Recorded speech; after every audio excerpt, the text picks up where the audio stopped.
నమస్తే, welcome to reflection news. నేను శర్మ. నేతాజీ సుభాష్ చంద్రబోస్ స్వాతంత్ర్యం కోసం ప్రపంచాన్ని సవాలు చేసిన మహావీరుడు.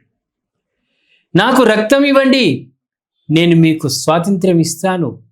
భారత స్వాతంత్ర్య పోరాట చరిత్రలో ఈ నినాదం ఎంతో శక్తివంతమో దాన్ని పలికిన వ్యక్తి కూడా అంతే అసాధారణుడు. ఆయనే నేతాజీ సుభాష్ చంద్రబోస్. భారత స్వాతంత్ర సమరయోధుల గురించి మాట్లాడినప్పుడు మహాత్మా గాంధీ, జవహర్లాల్ నెహ్రూ, సర్దార్ పటేల్ వంటి పేర్లు వినిపిస్తాయి.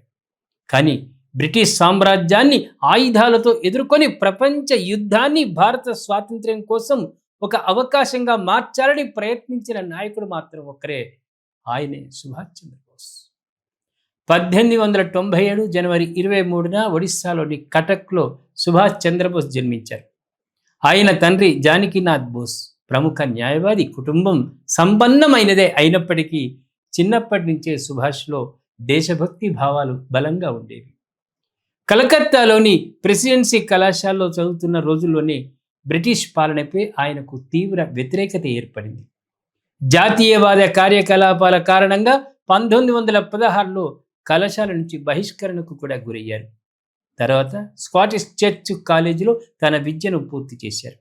కుటుంబ సభ్యుల కోరిక మేరకు ఇంగ్లాండ్ వెళ్ళి ఇండియన్ సివిల్ సర్వీస్ పరీక్షకు సిద్ధమయ్యాడు. 1920లో అత్యంత ప్రతిష్టాత్మకమైన ఐసిఎస్ పరీక్షలో ఉత్తీర్ణులయ్యారు. ఆ రోజుల్లో ఐసిఎస్ ఉద్యోగం అంటే భారతీయులకు అత్యున్నత స్థానం. కానీ సుభాష్ చంద్రబోస్ జీవితం లక్ష్యం ఉద్యోగం కాదు, దేశ స్వాతంత్ర్యం. అందుకే 1921లో తన ఐసిఎస్ అభ్యర్థిత్వాన్ని స్వచ్ఛందంగా వదులుకొని భారతదేశానికి తిరిగి వచ్చారు. ఆ సమయంలో దేశవ్యాప్తంగా మహాత్మా గాంధీ నాయకత్వంలో సహాయ నిరాకరణ ఉద్యమం కొనసాగుతుంది. బోసు కూడా ఆ ఉద్యమంలో చేరారు. గాంధీజీ సూచన మేరకు బెంగాల్కు చెందిన ప్రముఖ నాయకుడు చిత్తరంజన్ దాస్తో కలిసి పనిచేయడం ప్రారంభించారు. యువతలో జాతీయ భావాలు పెంపొందించడంలో కీలక పాత్ర పోషించారు. అయితే ఆయన కార్యకలాపాలు బ్రిటిష్ ప్రభుత్వానికి నచ్చలేదు. 1921లో మొదటిసారి జైలుకు వెళ్ళాడు. తర్వాత కలకత్తా మున్సిపల్ కార్పొరేషన్ చిత్తరంజన్ దాస్ మేయర్గా ఉన్న సమయంలో బోస్ ముఖ్య కార్యనిర్వహణ అధికారిగా పనిచేశారు. కానీ రహస్య విప్లవకారులతో సంబంధాలు ఉన్నాయనే ఆరోపణలతో ఆయన్ను బర్మాకు పంపించారు. 1927లో తిరిగి వచ్చిన తర్వాత బెంగాల్ కాంగ్రెస్కు నాయకత్వం వహించారు. కొద్ది కాలంలోనే జవహర్లాల్ నెహ్రూతో కలిసి కాంగ్రెస్ ప్రధాన కార్యదర్శిగా ఎదిగారు. 1930లో కాంగ్రెస్లో బోస్ ప్రభావం పెరిగింది. అయితే ఇదే సమయంలో గాంధీజీతో సిద్ధాంతపరమైన విభేదాలు కూడా మొదలయ్యాయి. గాంధీజీ అహింసను విశ్వసించారు. బ్రిటిష్ వారిని శాంతియుత పోరాటంతో ఓడించాలని భావించారు. కానీ బోస్ మాత్రం వేరేలా ఆలోచించారు. బ్రిటిష్ సామ్రాజ్యం బలాన్ని మాత్రమే అర్థం చేసుకుంటుంది, అవసరమైతే సాయుధ పోరాటం కూడా చేయాలని ఆయన పిలుపునిచ్చారు, భావించారు. ఈ విభేదాలు కాలక్రమేణా మరింత పెరిగాయి. 1938లో సుభాష్ చంద్రబోస్ కాంగ్రెస్ అధ్యక్షుడిగా ఎన్నికయ్యారు. దేశ భవిష్యత్తు కోసం పారిశ్రామికీకరణ, ఆధునిక సాంకేతికత, శాస్త్రీయ అభివృద్ధికి ప్రాధాన్యం ఇచ్చే జాతీయ ప్రణాళిక సంఘాన్ని ఏర్పాటు చేశారు. 1939లో గాంధీజీ మద్దతు ఇచ్చిన పట్టాభి సీతారామయ్యను ఓడించి మరోసారి కాంగ్రెస్ అధ్యక్షుడయ్యారు. ఈ విజయం బోస్ రాజకీయ జీవితంలో అత్యంత కీలకమైన ఘట్టం. కానీ కాంగ్రెస్లో అంతర్గత విభేదాలు తీవ్రస్థాయికి చేరుకున్నాయి. చివరికి అధ్యక్ష పదవికి రాజీనామా చేసిన బోస్ ఫార్వర్డ్ బ్లాక్ అనే కొత్త రాజకీయ వేదికను ప్రారంభించారు. బ్రిటిష్ ప్రభుత్వం ఆయనను మళ్ళీ అరెస్టు చేసింది. అయితే జైలులో ఉండటాన్ని ఆయన అంగీకరించలేదు. ఆమరణ నిరాహారదీక్ష చేపడతానని ప్రకటించారు. ఆయన ఆరోగ్యం క్షీణించడంతో బ్రిటిష్ ప్రభుత్వం భయపడి విడుదల చేసింది. కానీ ఇంటి వద్ద కఠిన నిఘా పెట్టింది.